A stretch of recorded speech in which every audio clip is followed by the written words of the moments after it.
Hey guys, Lockie here from All Things Ocean. Welcome back to another video. I want to start this one off by saying a big thank you to everybody who watches these videos, whether you're just watching them, sharing them with other people, or just talking about them in general. We really appreciate it. This one starts off with just a day out at the Fads with a couple of my mates, and we come in close, do a bit of diving. The back end of this one should be from a dive that I'm about to go in about 10-15 minutes with my mate Cody. I absolutely love this time of the year. Hey, you got warm water, fish life seems to be a lot more prolific, and yeah, I'm that pumped to get in there, so take you with us.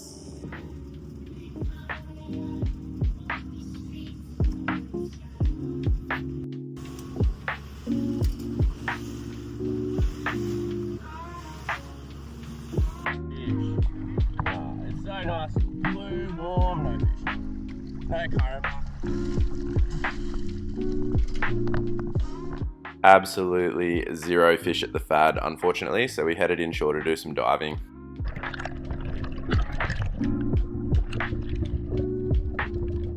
The visibility was pretty reasonable. There was a little bit of sediment in the water, but yeah, we had a really nice dive.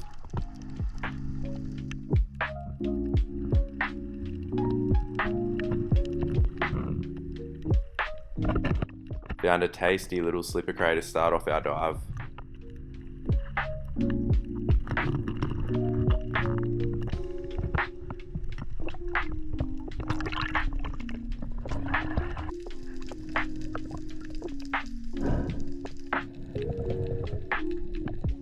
We started to move out into some deeper water and check a few ledges that usually hold easterns.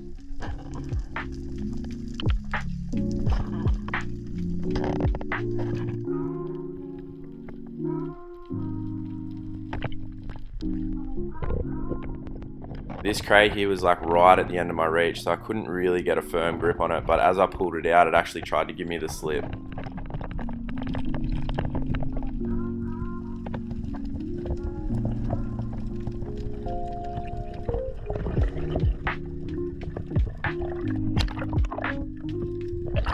Luke, being a team player here, letting me put that cray in his catch bag instead of ripping up my wetsuit. There was actually a pretty big wobbegong kind of guarding about 4 or 5 different crays under that first part of the ledge, so we moved our way around to the end and yeah, managed to pick off another one.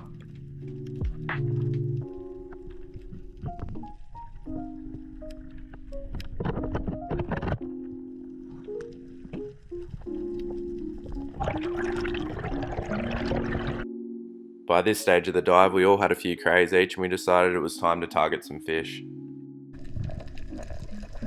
As soon as we used our float lines to pull our guns up off the bottom, we had a nice school of bonnies come through. You can actually hear Josh's gun fire in the background of this video. The school go a little bit skittish. The old safety on almost gets me in this clip. Flick it back quickly and get a nice shot into that bonito.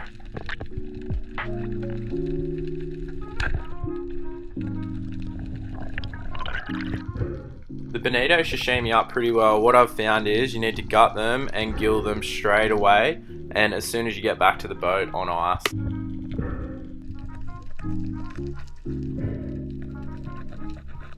After shooting this bonito, I picked up a fair few drummer in the washy area. For some reason my GoPro froze, so I didn't get those on footage, but here's a little clip of the float line.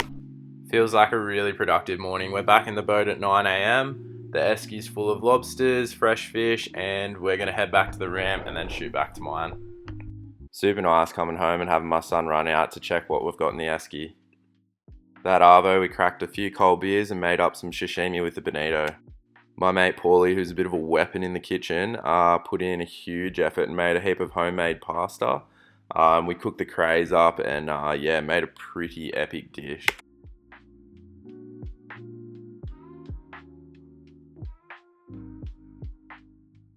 This is one of the coolest aspects of spearfishing, right? You can go out and enjoy the activity when you're doing it, but then you get to bring home all this amazing produce and share it with your family and friends. This lobster pasta dish that Paulie whipped up was honestly 10 out of 10. I think I might have had 4 or 5 plates of it. Absolutely delicious. Sweet rich.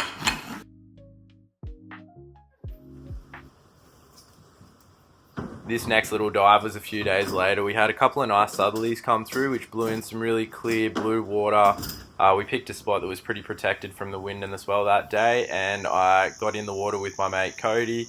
We had a really nice dive. It wasn't super fishy, but we managed a couple. Oh, good. Would have been skimboard. Like an elephant. Yeah, there she comes. Always feel pretty lucky to get visibility like this during summer. It's definitely a lot more common in winter to get those clearer waters, but as you can see, it's probably like 10 to 12 meters. Cody and I have got our flasher out. We're just going dive for dive, watching each other from the top. This is my second dive of the morning, just a little one to warm the lungs up, and I come across a nice goatee. You know the rest.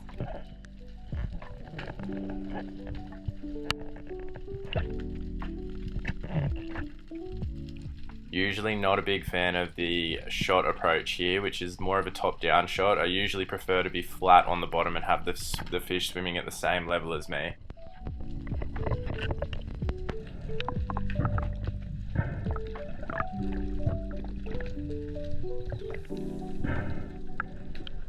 A couple of minutes later, we had a huge school of salmon come swim past us. As you can see, this is such a thick wall, and I just have to pick one and concentrate on it.